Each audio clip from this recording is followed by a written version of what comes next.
If there is ever a Hollywood director wondering who should I get for a charismatic movie star as the lead, your go-to actor from now on should be Glenn Powell.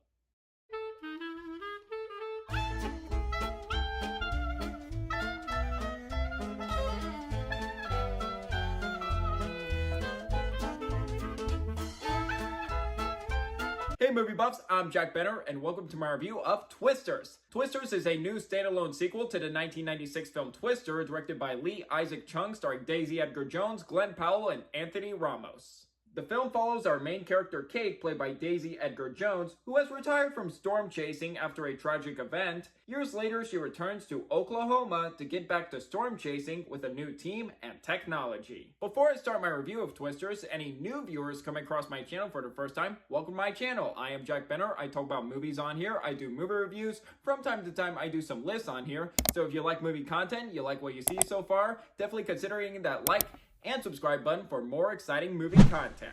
A few days before Twisters came out, I actually went back to rewatch the first Twister on Max. It's been a long time since I've seen that movie. The last time I saw that movie, I think I was in middle school, so wow, it's definitely been a long time. And rewatching it recently in preparation for Twisters, I think it holds up as an entertaining 90s disaster movie. The effects were impressive at the time, it's got a fun group of characters. The sound design in that film is still amazing, and it's got both intense and exhilarating tornado sequences. And rewatching that movie, all I could say is, I miss both Bill Paxton and Philip Seymour Hoffman. The funny thing is, rewatching that movie, seeing Philip Seymour Hoffman as the goofball, and also knowing he's a phenomenal, remarkable, and accomplished actor, starred in multiple Paul Thomas Anderson movies. The Master, he's freaking phenomenal in that movie, and also winning an Oscar as Truman Capote. That man had range. And when I saw the trailer for Twisters, I thought it could go either way. Could it be a fun disaster movie or just a dumb, mindless disaster movie? Something that piqued my curiosity about this film was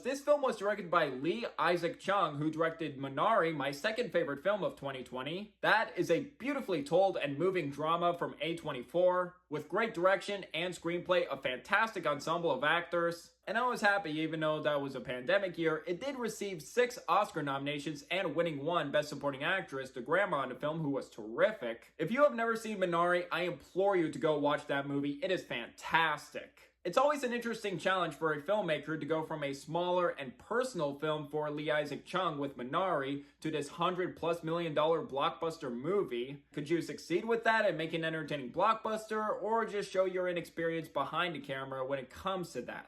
The cast looked promising, the effects look pretty good, and could have entertaining sequences. And the early reviews coming in for this movie were surprisingly positive and got me even more excited for the movie. And now that I saw Twisters, went in with an open mind, all I can say is, color me surprised how much of a blast this movie was. This, I think, is one of the most entertaining movies of the summer so far, and honestly, my biggest surprise of the year so far.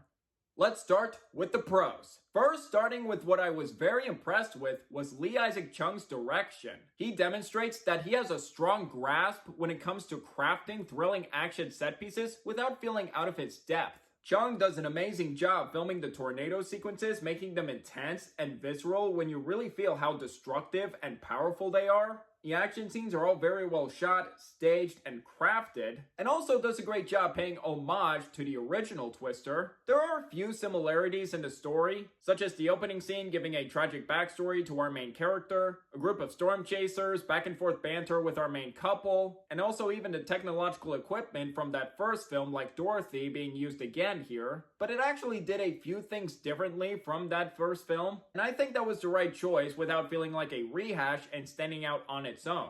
But what absolutely elevates this movie as a fun time is the great cast here. Starting with Daisy Edgar Jones, who gives a great lead performance as a protagonist you feel for and sympathize with, and she does an excellent job carrying the emotional weight of the film and shares excellent chemistry with Glenn Powell. And speaking of Glenn Powell, he honestly might give my favorite performance of the entire film. Ever since his great performance as Hangman in Top Gun Maverick in 2022, I've been always excited to see any project that Glenn Powell is in, and he proves it again here with his immense charisma and energy. He is a frickin' movie star. He plays a YouTuber that calls himself the Tornado Wrangler, and he has a different approach to storm chasing, being a little reckless and doing it for fun. And it's crystal clear from his first scene, Glenn Powell is having the absolute best time of his life as this larger-than-life YouTuber, just with his effortless charisma, humor, energy, and star power. And another side thing, if Tyler Owen's YouTube channel was real, I would subscribe to it ASAP. But luckily, he does balance that with serious moments too of when he needs to take things seriously. And little reminder of myself, I still need to check out that Netflix movie Hitman. Heard great things about that and he's great in that too, so that is definitely on my watch list. And the rest of the performances are good too. Anthony Ramos as a former colleague of Kate. I always like seeing this actor in movies ever since I first took notice of him as Usnavi from In the Heights, which he is excellent in. And he does a really good job playing his character too and gets a nice arc as well. And we got a few other actors that I was surprised to see in this movie that I didn't expect. And we also have Brandon Perea as Glenn Powell's cameraman in this film. And every time I saw this actor, I was like, where have I seen him before? Oh yeah, he was the Fry's electronics guy from Nope. He was great in that film, and he's still good here.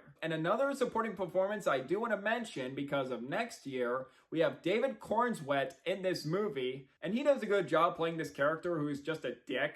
And after this movie, I am definitely excited to see how he does as Superman next year. I think he's going to do a terrific job as the Man of Steel. And we also have Katie O'Brien, who you remember was in Love Lies Bleeding earlier this year. She was phenomenal in that movie. Please check that film out. As one of Glenn Powell's crew members, she's good here too. A factor that I appreciated greatly about Twisters was that it wasn't just a mindless disaster movie. It actually does have characters to enjoy but also care about at its center and do want to see them survive, adding emotional weight that wasn't just spectacle without it feeling tensionless. So that's definitely something this film should give credit for. Characters first, thrilling spectacles second. And the effects in this movie are terrific, a great blend of CGI work that is very well utilized here, and also discovering that not everything in this movie was CG, which was great to hear. Just from all the wind, the destruction, tornadoes, on all that spectacle is amazing to see. And if this film gets an Oscar nomination for visual effects like Twister did, I think it would be well deserved. And the sound design along with those sequences, also terrific. Sadly, I do have a few flaws with this movie. I will get to those right now. First, this movie can feel a little predictable at times. A few things I knew were going to happen. Where's this going to go here and there? And second, there is this one subplot involving an investor that honestly went nowhere and just abruptly ended. I was like, wow, they dropped that pretty quickly and didn't really amount to that much. And final flaw, there is this one love triangle between Desi Edgar Jones, Glenn Powell, and Anthony Ramos that did feel a bit forced to me. Could have really done without that. And it honestly kind of felt like unnecessary conflict to me. To sum up, Twister succeeds as both an entertaining disaster flick and as a worthy standalone sequel. It's very well directed by Lee Isaac Chung, strong performances from the cast, great visual effects, and exhilarating action set pieces. Definitely do go out and see this movie if you love that first Twister movie, or even for those who have never seen the first Twister movie and do want to see this new one, it's actually not necessary to see that first Twister movie and you can enjoy this movie on its own. This would definitely be my biggest surprise of the year so far, as I had so-so expectations about this film. Turns out it's one of the most entertaining films of the summer and definitely worth seeing on the biggest screen possible and the best sound system too. And now to grade it, I'm going to give Twisters 4 stars out of 5, a B+.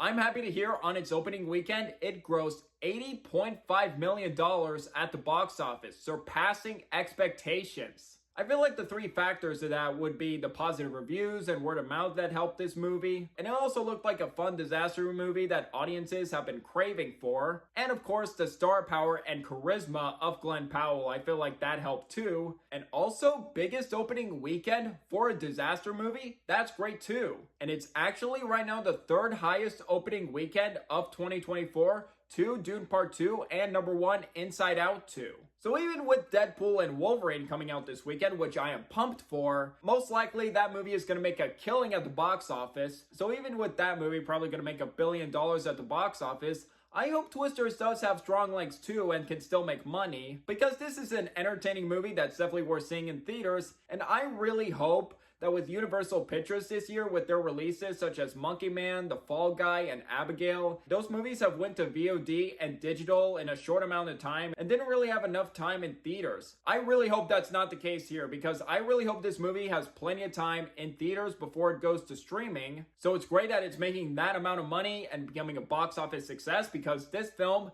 is a blast. So I would like to hear from you guys. What do you guys think of Twisters if you've seen it? Do you agree, disagree with my review? Or if you haven't seen it, are you interested in seeing the film or not? Let me know down below. Did you enjoy hearing my thoughts on this movie and want to see more reviews like this in the future? If yes, please hit that like and subscribe button if you're new here, and don't forget that notification bell for my next upload in the future. It really means a lot. My social media links are in the description down below. You can find me on Twitter, Instagram, and TikTok. And if you want to see my written reviews, I do have a Letterboxd account, so if you'd like to follow me on there as well. And until the next video, I'm Jack Benner, and look forward to another movie review. And if you feel it, chase it.